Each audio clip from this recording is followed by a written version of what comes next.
The forest thinned by degrees, the canopy breaking open to pale sky. The trees grew smaller, and the salt began to bite faintly at the air. Jihye could feel it before she could see it, the distant pull of the ocean. It sang beneath the wind like something alive. They had ridden since dawn, the silence between them holding steady, brittle but necessary. The encounter with Esmeralda had left its mark on them all. Caleb kept his gaze low, his lips moving soundlessly in half-formed prayers. Joaquin's bow hung at his back, the string newly waxed, though his fingers toyed with the fletching as if restless. Raphael said nothing. He rarely did now, unless there was a reason to. The quiet had weight. When at last the trees gave way entirely, they had merged onto a narrow road that clung to the edge of a coastal cliff. Below, waves rolled and broke against the rocks, each impact echoing like a pulse.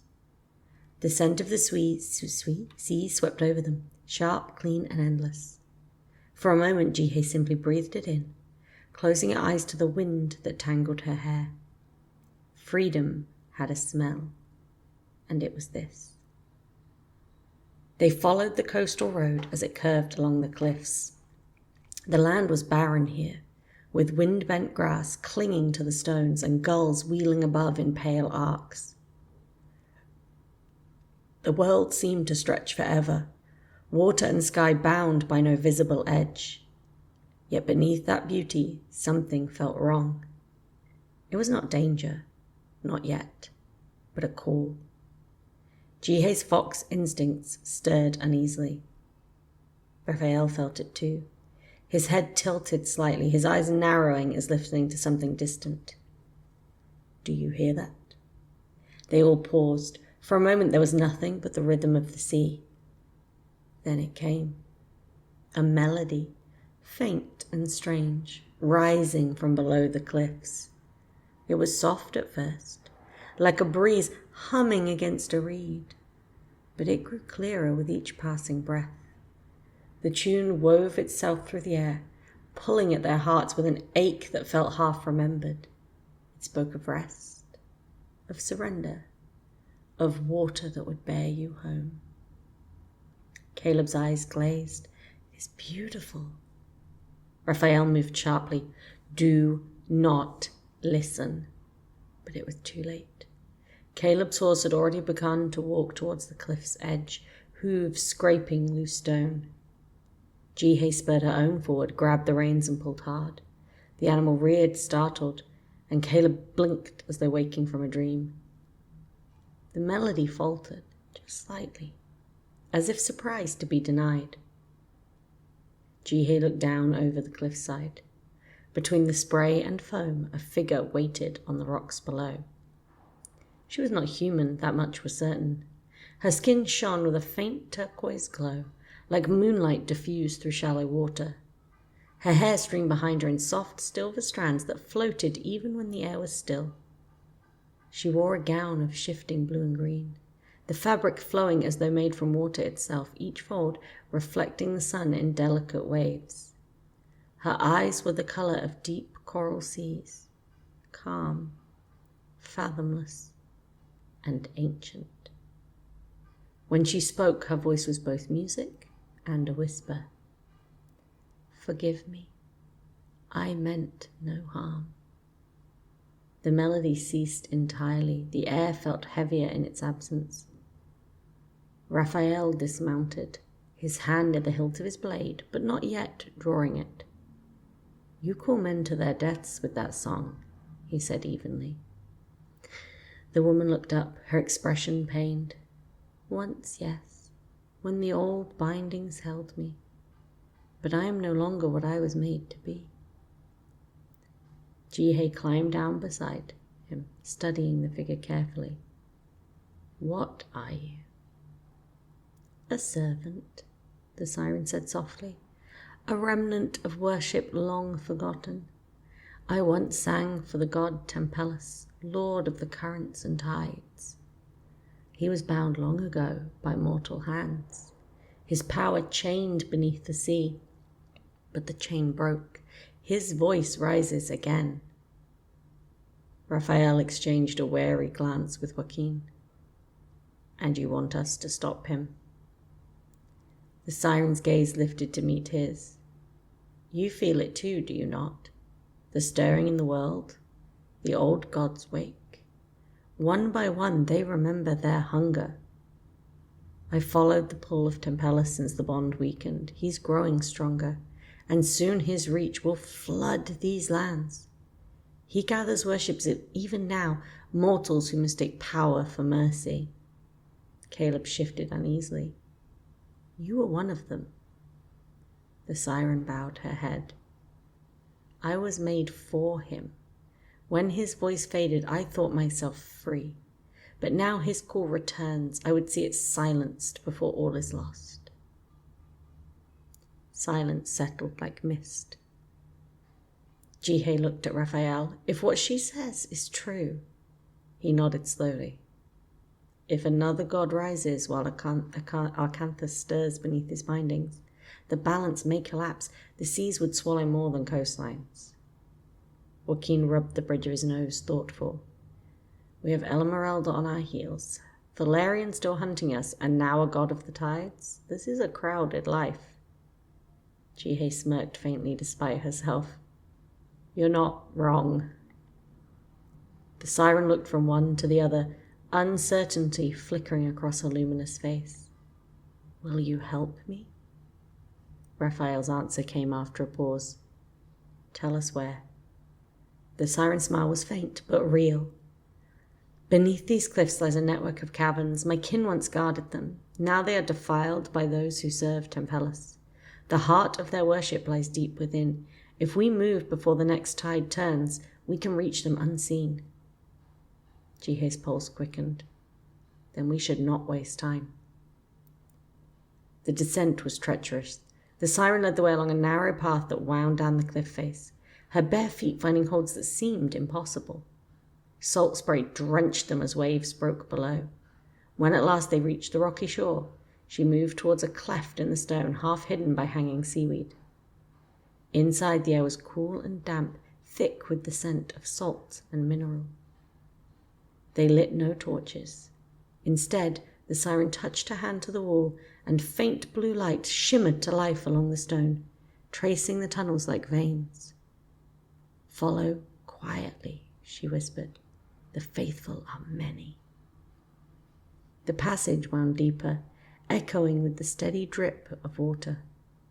Their footsteps were soft against the slick ground. Occasionally, Jihye thought she heard voices, faint and rhythmic, chanting in a language that felt older than breath. The deeper they went, the more the air vibrated with it, a pulse beneath the sound like the beat of a massive heart. At last, they reached an opening. Beyond it lay a vast chamber carved from the rock, lit by bioluminescent pools that glowed an eerie green. At the center stood an altar fashioned from coral and obsidian.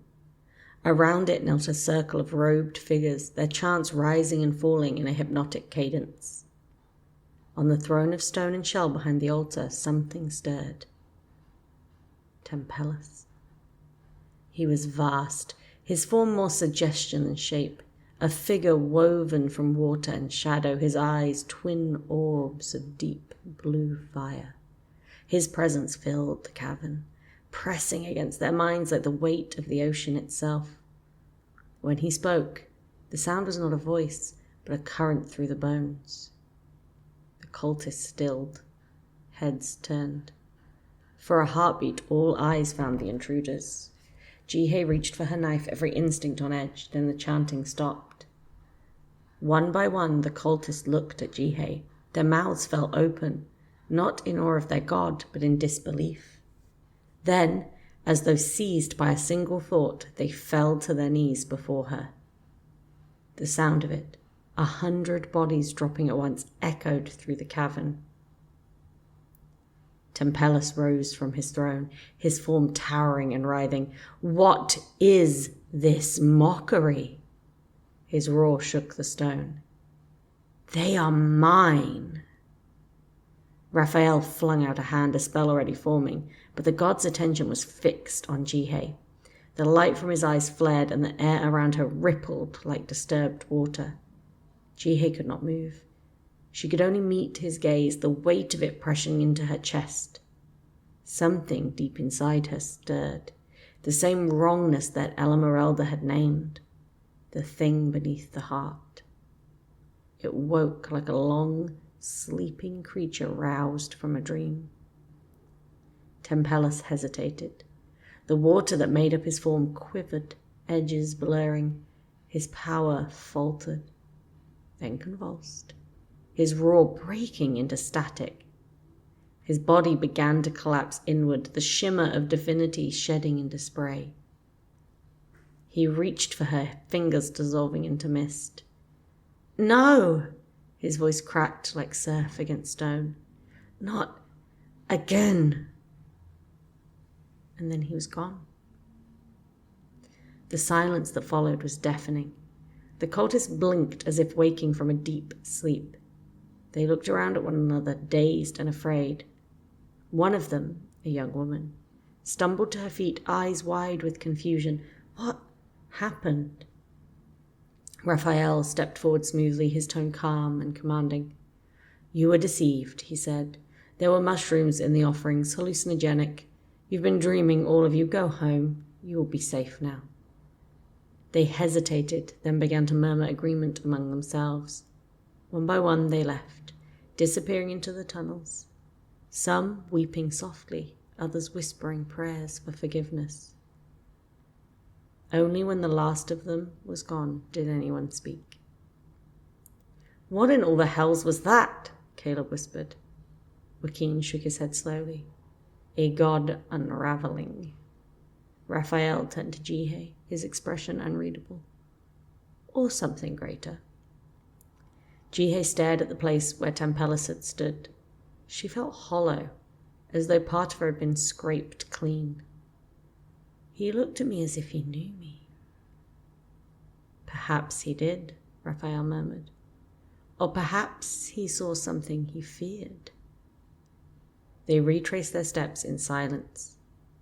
The siren waited for them at the cave mouth, her turquoise glow dimmed but her expression serene. When she saw their faces, she seemed to understand without being told. "He's gone," she said softly. "Gone," Raphael confirmed, "though I doubt for good." The siren nodded, gaze distant. Then her eyes found Jihye, and something in her expression shifted.